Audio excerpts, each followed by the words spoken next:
ಅವಕಾಶ ಬೇಕು ಅಂತ ಕಂಡಲ್ಲೆಲ್ಲ ಆಡಿಷನ್ ಕೊಡ್ತಾ ಇದ್ದ ರಶ್ಮಿಕಾ ಮಂದಣ್ಣ ಇವತ್ತು ರಶ್ಮಿಕಾ ಮಂದಣ್ಣ ಕೇವಲ ಕನ್ನಡದ ನಾಯಕಿ ಅಲ್ಲ, ಬ್ಲಾಕ್ ಬಸ್ಟರ್ ಮಹಾರಾಣಿ ಎಂಬ ಪಟ್ಟವನ್ನು ಸಹ ಪಡೆದುಕೊಂಡಿದ್ದಾರೆ.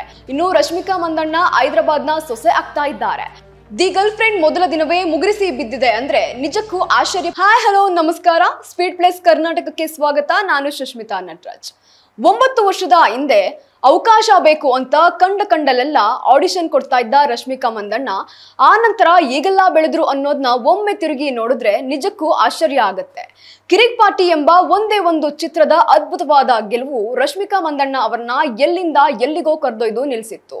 ಇವತ್ತು ರಶ್ಮಿಕಾ ಮಂದಣ್ಣ ಕೇವಲ ಕನ್ನಡದ ನಾಯಕಿ ಅಲ್ಲ, ತೆಲುಗು ಚೆಲುವೆಯೂ ಅಲ್ಲ, ಬದಲಿಗೆ ರಶ್ಮಿಕಾ ಮಂದಣ್ಣ ಇವತ್ತು ಪ್ಯಾನ್ ಇಂಡಿಯಾ ಸ್ಟಾರ್ ಆಗಿದ್ದಾರೆ. ಕನ್ನಡದಿಂದ ತೆಲುಗುಗೆ ವಲಸೆ ಹೋಗಿ ಅಲ್ಲಿಂದ ಹಿಂದಿ ಚಿತ್ರಕ್ಕೆ ಹೋದ ರಶ್ಮಿಕಾ ಈಗ ಬಾಲಿವುಡ್ ನಲ್ಲಿ ಬಿಡಾರ ಹೂಡಿದ್ದಾರೆ. ಅನಿಮಲ್, ಚಾವಾ, ಸಿಕಂದರ್ ಹೀಗೆ ಒಂದಾದ ಮೇಲೊಂದು ಚಿತ್ರಗಳನ್ನ ಮಾಡಿದ್ದಾರೆ.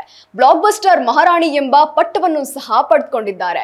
ಇನ್ನು ಇಂತಹ ರಶ್ಮಿಕಾ ಅಭಿನಯದ ದಿ ಗರ್ಲ್ ಫ್ರೆಂಡ್ ಇದೇ ವಾರ ನವೆಂಬರ್ 7ರಂದು ಬಿಡುಗಡೆಯಾಗಿದೆ.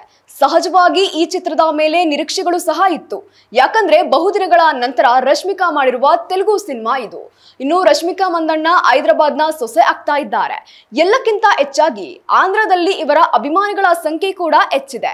ಈ ಹಿನ್ನೆಲೆಯಲ್ಲಿ ದಿ ಗರ್ಲ್ ಫ್ರೆಂಡ್ ಸಿನಿಮಾ ಧಾಮ್ ಧೂಮ್ ಎಂದು ಓಪನಿಂಗ್ ಪಡೆಯದೇ ಇದ್ರೂ ಕೂಡ ಉತ್ತಮವಾದ ಆರಂಭವನ್ನ ದಿ ಗರ್ಲ್ ಫ್ರೆಂಡ್ ಪಡೆಯುತ್ತೆ ಎನ್ನುವ ನಂಬಿಕೆ ಹಲವರಲ್ಲಿತ್ತು. ಈ ನಂಬಿಕೆ ಸದ್ಯ ಹುಸಿಯಾಗಿದೆ. ದಿ ಗರ್ಲ್ ಫ್ರೆಂಡ್ ಮೊದಲ ದಿನವೇ ಮುಗಿರಿಸಿ ಬಿದ್ದಿದೆ ಅಂದ್ರೆ ನಿಜಕ್ಕೂ ಆಶ್ಚರ್ಯ ಪಡುವಂತ ಸಂಗತಿ. ಯಾಕಂದ್ರೆ ಬಾಕ್ಸ್ ಆಫೀಸ್ ಅಂಕಿಅಂಶಗಳನ್ನ ಹಂಚಿಕೊಳ್ಳುವ ಸ್ಯಾಕ್ನಿಲ್ ಪ್ರಕಾರ ಮೊದಲ ದಿನ 1.3 ಕೋಟಿಯನ್ನ ಗಳಿಸಿದೆ.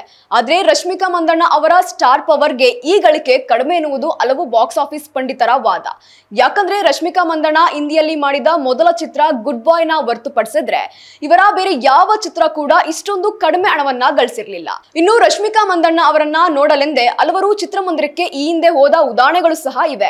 ಇನ್ನು ರಶ್ಮಿಕಾ ಮಂದಣ್ಣ ಹಾಗೂ ದಿಯಾ ಚಿತ್ರದ ಖ್ಯಾತಿಯ ದೀಕ್ಷಿತ್ ಶೆಟ್ಟಿ ಅವರ ಅಭಿನಯದ ಕುರಿತು ಮೆಚ್ಚುಗೆಯ ಮಾತುಗಳು ಸಹ ಕೇಳಿ ಬಂದಿದ್ವು. ಆದ್ರೂ ಕೂಡ ಚಿತ್ರದ ಗಳಿಕೆ ಅಂದುಕೊಂಡಂತೆ ಆಗಿರ್ಲಿಲ್ಲ. ಈ ಹಿನ್ನೆಲೆ ಇಂದು ಮತ್ತು ನಾಳೆ ದಿ ಗರ್ಲ್ ಫ್ರೆಂಡ್ ಚಿತ್ರಕ್ಕೆ ತುಂಬಾನೇ ಮುಖ್ಯವಾಗುತ್ತೆ. ಇನ್ನು ಬಾಯಿ ಮಾತಿನ ಪ್ರಚಾರದಿಂದ ಚಿತ್ರದ ಗಳಿಕೆಯಲ್ಲಿ ಏರಿಕೆ ಕಂಡು ಬರುತ್ತಾ? ದಿ ಗರ್ಲ್ ಫ್ರೆಂಡ್ ಚಿತ್ರಕ್ಕೆ ಹಾಕಿದ ಬಂಡವಾಳ ನಿರೂಪಕರಿಗೆ ಮರಳಿ ವಾಪಸ್ ಸಿಗುತ್ತಾ? ಹಾಗೆ ಚಿತ್ರ ಒಟ್ಟಾರೆ ಬಾಕ್ಸ್ ಆಫೀಸ್ ನಲ್ಲಿ ಎಷ್ಟು ಗಳಿಸಲಿದೆ ಎನ್ನುವುದನ್ನ ಕಾದ್ ನೋಡ್ಬೇಕಾಗಿದೆ. ಇದಾಗಿತ್ತು ಈ ಕ್ಷಣದ ಸುದ್ದಿ. ಮತ್ತಷ್ಟು ಸುದ್ದಿಗಾಗಿ ನೋಡ್ತಾ ಇರಿ ಸ್ಪೀಡ್ ಪ್ಲಸ್ ಕರ್ನಾಟಕ. ನಿಮ್ಮಿಂದ ನಿಮ್ಗಾಗಿ, ನಿಮ್ಗೋಸ್ಕರ.